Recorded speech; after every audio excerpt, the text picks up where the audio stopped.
कधी कधी काय होतं, मुलगा मुलगी प्रेमात पडतात, 2 वर्ष 4 वर्ष रिलेशन मध्ये असतात आणि ऐन लग्नाची वेळ आली की कुटुंबाकडून तरी नकार येतो, तिच्या मनातून तरी ते काहीतरी उतरून जाते किंवा त्याला तरी ते नको असतं, असं काहीतरी होतं आणि तो खूप घट्ट असलेला प्रेमसंबंध तुटतो आणि अशा वेळी खूप त्रास होतो.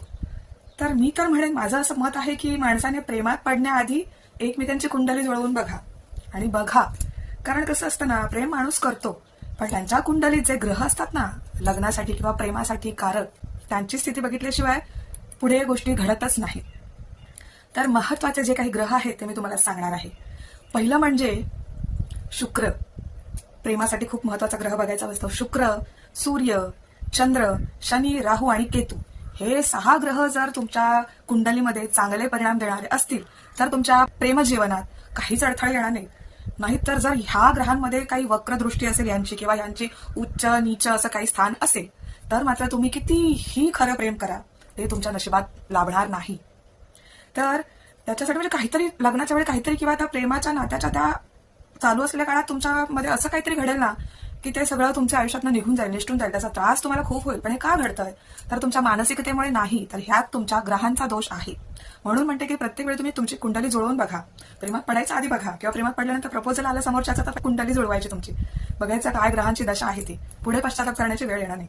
तर मी सांगते आता तुमच्या कुंडलीत हे जे 6 ग्रह आहेत त्यांचा काय प्रभाव पडतो थोडक्यात आपण जाणून घेऊया. चला, पहिला म्हणजे शुक्र ग्रह कमजोर असेल तर तुमचा, तर काय होतं, तुमचा प्रेमातला ताण वाढतो, समाजाचा किंवा कुटुंबाचा विरोध होतोच होतो आणि सगळं खूप कठीण होऊन बसतं जर तुमच्या कुंडलीत शुक्र विरोधात असेल तर.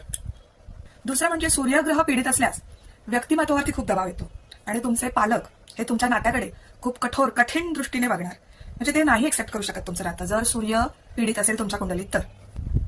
शनी, राहू, केतू हे 3 ग्रह तर आपण घाबरतो, सगळेजणच घाबरतात या ग्रहांना.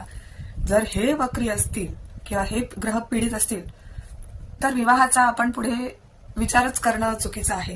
म्हणजे नाही, हा फलश्रुती देणारा ठरूच शकत नाही हा विवाह, असं म्हटलं जातं. चंद्रग्रह पीडित असेल तर मात्र तुमच्यात भावनांची अस्थिरता निर्माण होते, द्विधा अवस्था निर्माण होते. काय करू की नको करू, करू की नको करू असं होतं. लग्नाला पुढे जायचं नाही जायचं, द्विधा भावना खूप कमजोर होतात त्यावेळी जर चंद्र तुमच्या कुंडलीत पीडित असेल तर. त्याच्यामुळे काय होतं, समाजाच्या दबावाखाली माणूस उलट निर्णय घेतो. प्रेम कितीही असलं तरी माणूस मागे फिरतो, वळतोच तो चंद्र दूषित असला तर ह्याच्यावर काही इलाज पण असतात, जे आपण करून बघायला काहीच हरकत नाही. शुक्र ग्रह दूषित असेल तर शुक्रवारचं श्रीकृष्ण लक्ष्मी यांचं पूजन करायचं, गुलाबाचं फूल दान करायचं, असं करायचं. म्हणजे सूर्यग्रहासाठी रविवारी सूर्याची पूजा करा, लाल वस्त्र दान करा, असं काहीतरी करा. शनी राहू केतूसाठी शनिवारी शनी राहू केतू यांचा